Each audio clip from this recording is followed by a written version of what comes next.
Tonight I'm going to tell you about a viral baby shower held in a hotel morgue where a pregnant investigator turned performative grief into a séance. And the party didn't just trend, it learned how to speak back.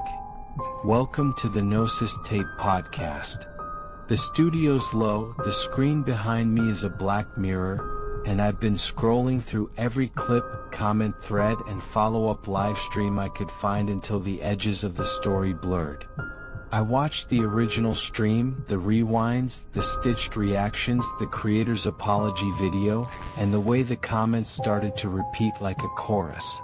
If you've ever hit like on something because the view felt like a ritual, hit like, subscribe, drop a comment, and share, because the haunted baby shower didn't go viral by accident. It went viral because attention is a language it already understands. It began as a stunt that read like a fevered aesthetic mood board: black balloons over stainless drawers, a Ouija-board cake iced with letters, a scavenger hunt of dolls hidden between sheets, a playlist of lullabies slowed to half speed. The host wore a veil and read the names of the dead off printed cards as if reading RSVP lists. On camera it looked theatrical, goth grief packaged for clicks. Off camera, something in the room started to answer. Not with banging or shadows, but with tiny human mistakes that accumulated. A guest finishing another sentence with words they'd never heard them speak. A camera feed skipping at the exact moment someone said a name. A lullaby that dropped a beat and left a long, patient silence in its place.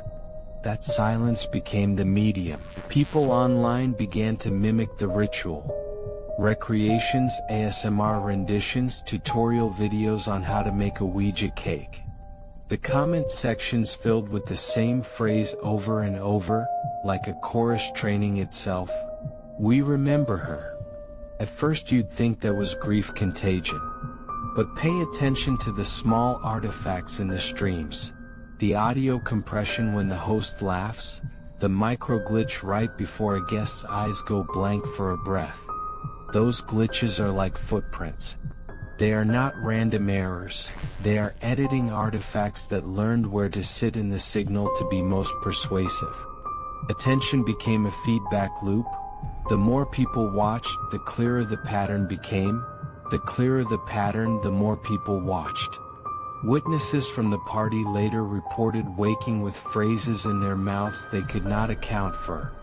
Lullabies they hadn't sung since childhood, a child's name they had never known. One guest swore she woke up with makeup smeared in the shape of an ampersand, like something had left punctuation on her skin. The host posted later that she believed she'd invited the dead in to comfort her unborn child. What she may have actually done was host an audition. She opened a space, left a microphone on, and the thing that picked up the mic learned how to imitate intimacy. This is the modern paranormal. Not always bones or breath, but mimetic parasites that feed on shares and rehearsal. They don't just want to be seen, they want to be echoed. The morgue is a stage, the live stream is the amplifier, your replay button is the ritual candle. The true horror is a pattern that moves from room to feed to body, until your own memory can't tell whether you once grieved or were taught to grieve in the exact cadence the clip demands. So here's the question that won't let me sleep. If attention is a vector and grief is an easy payload, then what happens when the host is pregnant? When the ritual's echo is cradled inside a new life? Did they summon a comfort or hand over a curriculum? If your notifications suggest a memorial you never attended, don't RSVP. If your screen asks you to repeat a name you don't know, don't say it aloud. Sleep light, because whatever learns on live streams can cross into cradles.